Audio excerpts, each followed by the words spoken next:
আসসালামু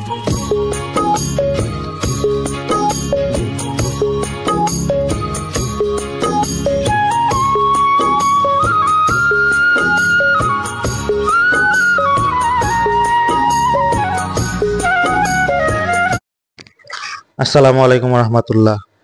আমরা এই জায়গাটা প্রস্তুত করেছিলাম দিনের বেলা ছাগলগুলোকে আটকে রাখার জন্য, কিন্তু তা সম্ভব হয়নি, কারণ ছাগলগুলো লাফিয়ে বেড়ার উপর দিয়ে বের হয়ে যেত।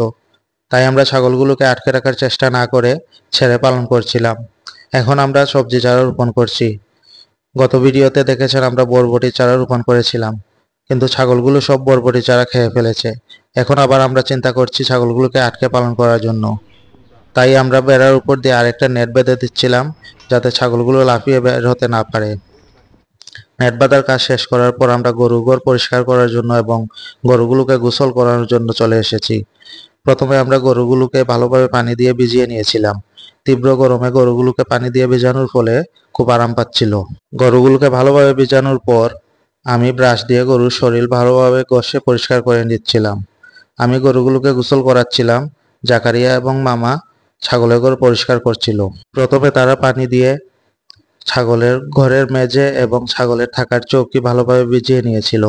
তারপর মামা কোদাল দিয়ে ছাগলের চৌকি ভালোভাবে চেঁচে পরিষ্কার করে নিচ্ছিল।